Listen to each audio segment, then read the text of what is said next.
नमस्कार, स्वागत है आपका। वक्त है प्राइम टाइम एक्सक्लूसिव का। मैं हूं आपके साथ आशा झा और आज देखिए बीजेपी का हिंदुत्व, अखिलेश का धर्म युद्ध। अखिलेश यादव के इस नए अवतार ने यूपी में बीजेपी की परेशानी जबरदस्त रूप से बढ़ाना शुरू कर दिया है। अखिलेश यादव धर्म के ही रास्ते बीजेपी के धर्म युद्ध को चुनौती दे रहे हैं, लेकिन अखिलेश यादव के इस धर्म में समाजवाद का मिश्रण साफ नजर आता है, जिसमें वो कांवड़ियों के लिए कॉरिडोर की भी बात करते हैं और कांवड़ लेने मत जाना, तुम ज्ञान के दीप जलाना, एक शिक्षक की इस कविता का खुलकर समर्थन भी करते हैं। ये वो कविता है जिसके खिलाफ हिंदूवादी संगठनों ने यूपी में मोर्चा खोल दिया है।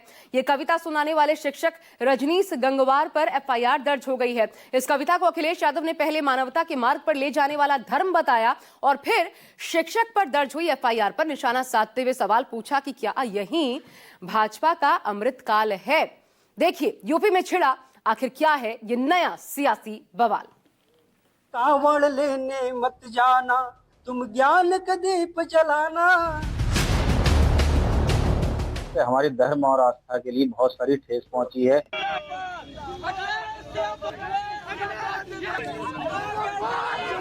उत्तर प्रदेश में लगातार शिक्षा को लेके, शिक्षकों को लेके मुकदमे दर्ज हो रहे हैं। समाजवादी पार्टी हर वो मौका नहीं चूकती जो सनातन धर्म की आस्थाओं का विरोध करती है।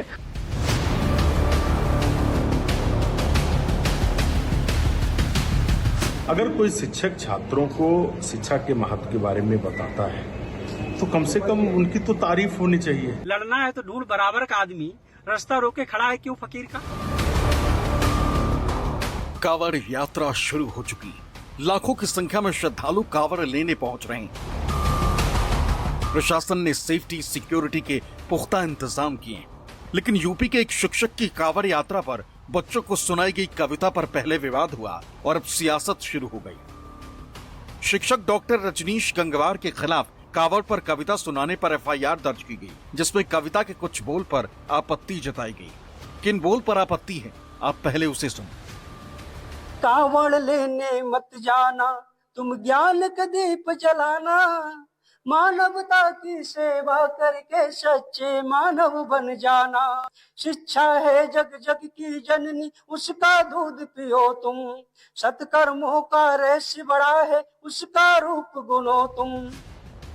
शिक्षक रजनीश गंगवार पर एफआईआर महाकाल सेवा समिति के पदाधिकारियों की तरफ से दर्ज कराई गई, जिसमें आरोप लगाए गए हैं कि शिक्षक ने कांवड़ लेने मत जाना जैसे शब्दों का इस्तेमाल कर हिंदुओं की आस्था को ठेस पहुंचाई, इसलिए उनके खिलाफ ठोस कार्रवाई होनी चाहिए।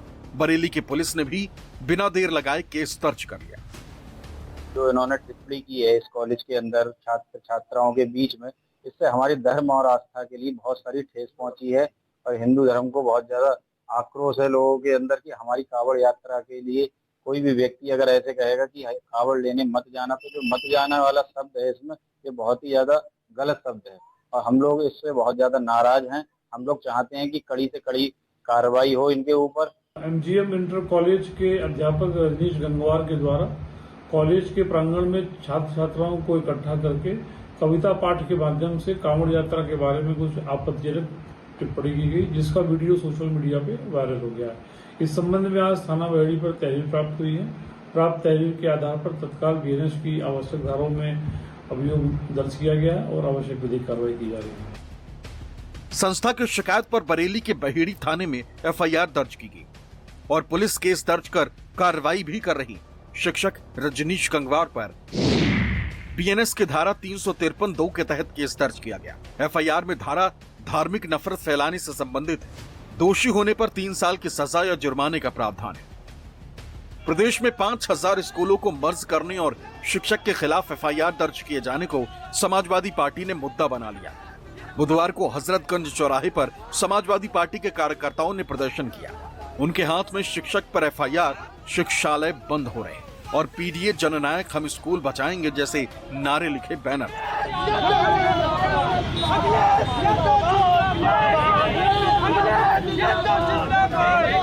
समाजवादी पार्टी खुलकर शिक्षक के समर्थन में नहीं आई ताकि उस पर हिंदू विरोधी होने का ठप्पा न लगे, इसलिए मुख्य मुद्दा स्कूल के मर्जर को बनाया गया। दूसरी तरफ शिक्षक रजनीश गंगवार ने एफआईआर दर्ज होने के बाद अपनी कविता से संबंधित स्पष्टीकरण वाला एक वीडियो सोशल मीडिया पर पोस्ट किया, जिसे एक्स पर पोस्ट करते हुए समाजवादी पार्टी प्रमुख अखिलेश यादव ने लिखा, शिक्षक पर एफआईआर और शिक्षालय बंद हो रहे हैं, भाजपा के लिए क्या यही अमृतकाल है? स्टूडेंट जो भी नाबालिग है उसका धर्म क्या है? शिक्षा का अर्जन करना। वो कहाँ मिलेगी? विद्यालय है तो विद्यालय में मिलेगी। बस यही बच्चों को समझाना था मेरा। उस कविता को लेके विरोध प्रदर्शन हो रहा है, हिंदू संगठनों ने आपके खिलाफ एफआईआर दर्ज करा दी है, कार्रवाई की मांग कर रहे हैं।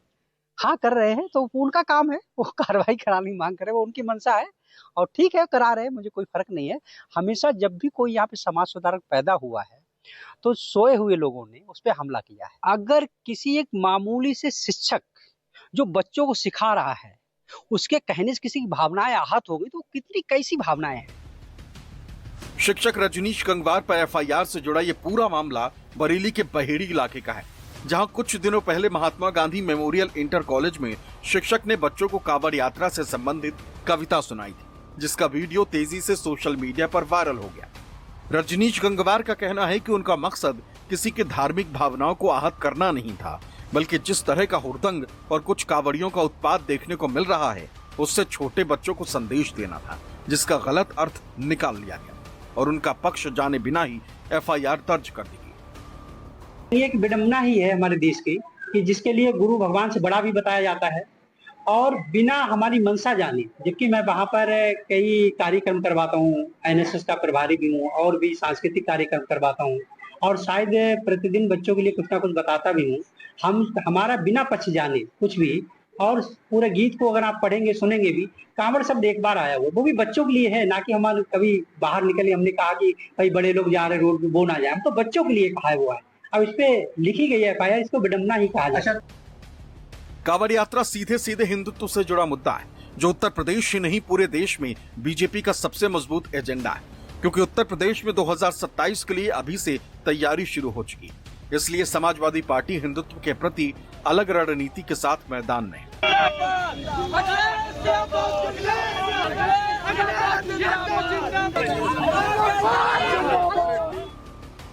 वहीं एफआईआर दर्ज होने के बावजूद शिक्षक रजनीश गंगवार का हौसला जरा भी डिगा नहीं।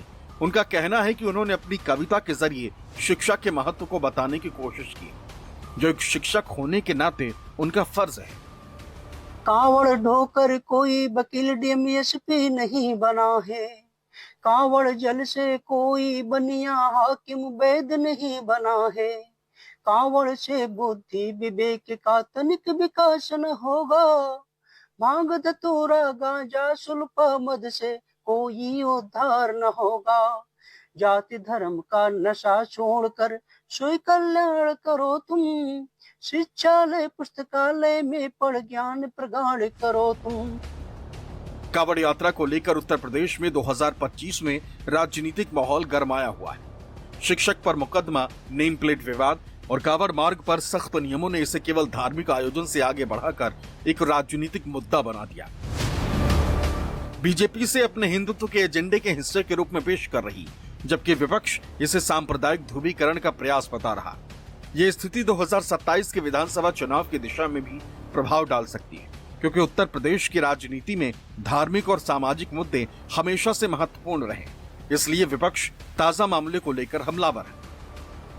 जिस तरह से प्राथमिक विद्यालयों में पिछड़े, दलित, अल्पसंख्यक, किसान, मजदूर और गरीब के बच्चे पढ़ते हैं, उन बच्चों को शिक्षा से वंचित करने का भारतीय जनता पार्टी प्रयास कर रही है और उत्तर प्रदेश में लगातार शिक्षा को लेके, शिक्षकों को लेके मुकदमे दर्ज हो रहे हैं, जिनको लेके समाजवादी पार्टी लगातार आवाज को बुलंद कर रही है। सरकार में विद्यालय बंद हो रहे हैं, शिक्षा की तरफ कोई ध्यान नहीं और सरकार की मंशा, प्राथमिकता शिक्षा को लेकर एकदम शून्य है। अगर कोई शिक्षक छात्रों को शिक्षा के महत्व के बारे में बताता है तो कम से कम उनकी तो तारीफ होनी चाहिए, लेकिन हालत ये है कि जो भी शिक्षा के महत्व की बात कर रहा है, बच्चों को सही बात बता रहा है, उस पर कार्रवाई हो रही है। दुर्भाग्य है। बीजेपी मजबूत हिंदुत्व के मुद्दे को अखिलेश की पीडीए की काट के तौर पर देख रही है, ताकि 2027 के रण में हिंदू वोटों का बंटवारा ना हो। अखिलेश यादव कोई मौका नहीं छोड़ते, जो सनातन धर्म, सनातन संस्कृति, सनातन संस्कार के विरोध में कोई भी मौका मिलता है वो जरूर बोलते हैं, लेकिन मुस्लिम आस्थाओं के खिलाफ आज तक उनका एक भी वक्तव्य नहीं आया है। ये बताता है कि वो अपने वक्तव्य से सनातन धर्म के अपमान करने का हर मौका भुनाना चाहते हैं। दूसरी तरफ समाजवादी पार्टी किसी भी तरह नहीं चाहती कि उस पर हिंदू विरोधी होने का ठप्पा लगे, इसलिए बीच का रास्ता निकालकर सपा आगे बढ़ रही। यही वजह रही कि अखिलेश यादव सत्ता में आने पर कावड़ कॉरिडोर बनाने की बात कह चुके। हम अपने तमाम श्रद्धालु और आस्था रखने वाले कावड़िया भाइयों को कहना चाहते हैं, समाजवादी सरकार बनेगी तो उनके लिए बहुत अच्छा सुंदर कॉरिडोर बनाने का काम हम लोग करेंगे, और सड़क के किनारे जितने भी कारोबारी हैं उन्हें कोई असुविधा नहीं होगी, ट्रैफिक को चलने वालों को कोई असुविधा नहीं होगी, और हमारे काम एग्जाम्पलरी हैं। हम लोगों ने दुनिया देखी हुई है, जिनको जो काम करना चाहिए वो काम कर नहीं रहे हैं। शिक्षक की कांवड़ कविता पर राजनीति शुरू हो गई, लेकिन शिक्षक रजनीश गंगवार ने ही गंभीर सवाल उठाया।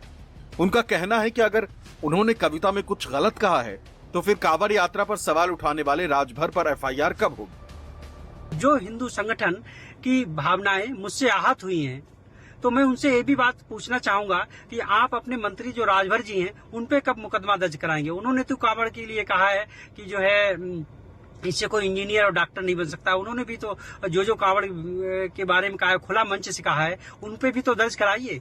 मैं शिक्षकों मेरे ऊपर मुकदमा दर्ज करा दिया गया है। लड़ना है तो ढूंढ बराबर का आदमी, रास्ता रोके खड़ा है क्यों फकीर का? हिंदू संगठन ने शिक्षक की कविता को सीधे हिंदुओं की आस्था से जोड़ दिया। पुलिस ने बिना देर किए संज्ञान भी ले लिया ताकि हिंदुत्व के धार कमजोर न पड़े, क्योंकि लोकसभा चुनाव 2024 के नतीजों ने बीजेपी को सूबे में थोड़ा असहज किया है। इसलिए हिंदुत्व का मुद्दा किसी भी हाल में कमजोर नहीं पड़ने देना चाहिए। बरेली से नीरज आनंद और लखनऊ से मानस श्रीवास्तव के साथ ब्यूरो रिपोर्ट, न्यूज़ 24।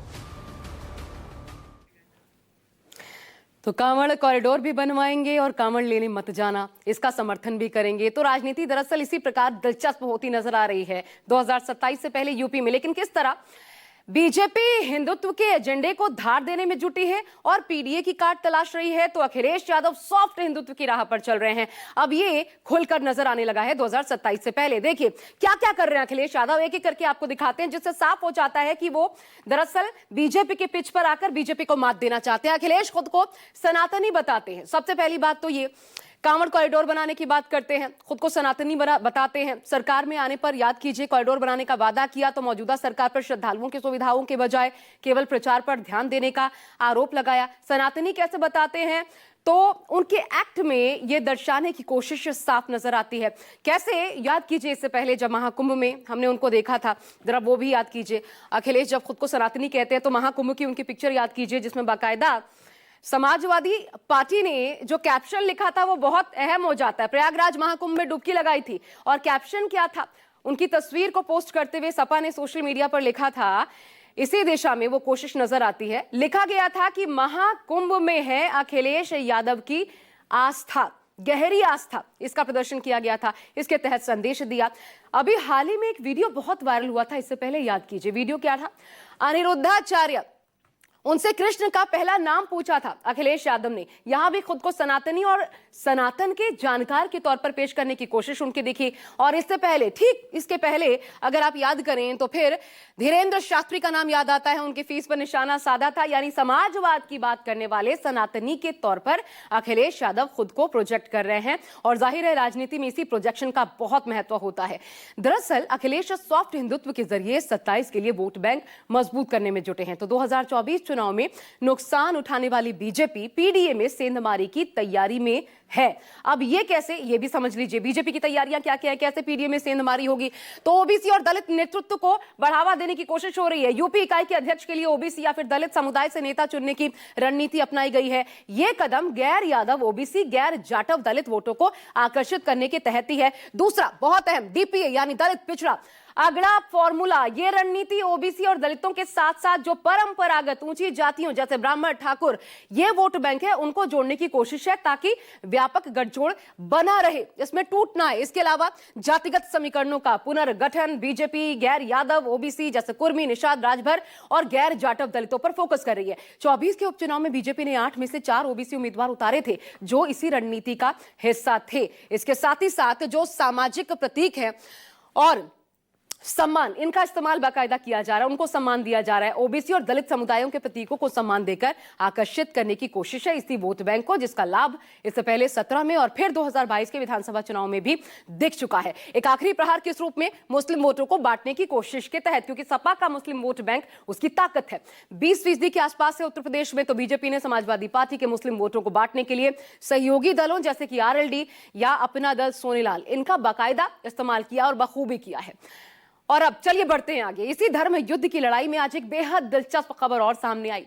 अब शूद्र न कहना पार्ट 2, ये इसके अलावा एक और बयान था, हमारा रास्ता यहां से अलग, आपका और हमारा रास्ता अलग। यही दरअसल कटाक्ष अखिलेश यादव ने किया था अनिरुद्धाचार्य पर जब उनकी मुलाकात हुई थी प्रसिद्ध कथावाचक अनिरुद्धाचार्य से। लेकिन इतना कहकर अखिलेश आगे बढ़ गए, अनिरुद्धाचार्य इस संवाद को वहीं आगे बढ़ाना चाह रहे थे।